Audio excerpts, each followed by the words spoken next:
O'Hara,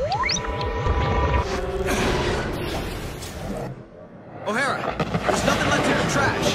You still there? Yeah, for the most part. Did they turn into something else? Like, I don't know, kittens? Yeah, small, metal, robotic, killer kittens. Aww. Future Spider-Man relies on present-day Spider-Man to save both their worlds from a time-traveling megalomaniac in this action game from developer Beanox.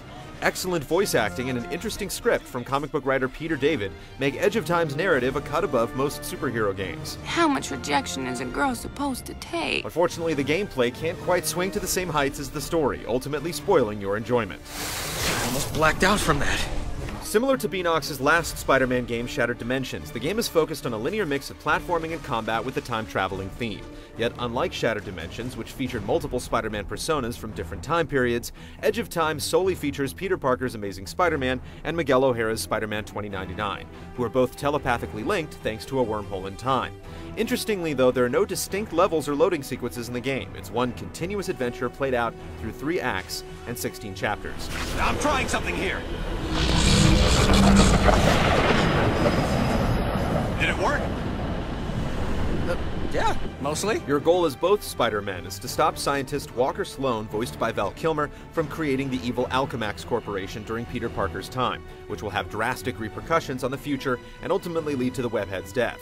While actions taken by the Amazing Spider-Man will immediately influence Spider-Man 2099's future, you're basically forced to complete the tasks in order to continue onward. Faster!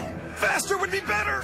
The game also takes place entirely within the Alchemax building, so you'll be dodging security lasers and turrets, swinging through narrow hallways, and pummeling enemies to grab keys leading to the next drab gray room or corridor.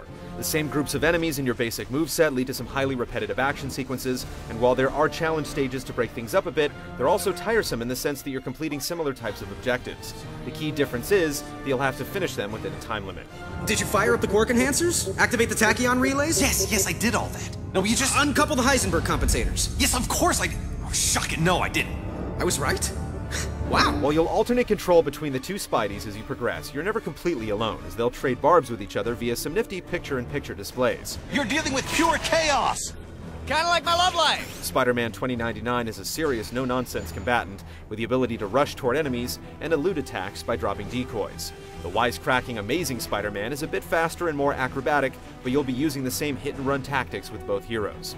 The enemies you'll encounter won't require much more than the basic attacks, and there are remarkably few boss fights in the game. Check your breath! The replay value is tied to your interest in collecting items like newspapers, action figures, golden spiders, and alternate costumes. The story will take roughly 7 hours to complete, with the majority of your time spent crawling, climbing, and clobbering your way through an uninteresting environment that offers little interactivity. Devoted fans of the Webhead should consider a rental on the strength of the surprising story and stellar voice acting, but just don't be alarmed when your future self pays a visit to knock in some spider sense. You can end this now! Yes, end this. Good! By ending you!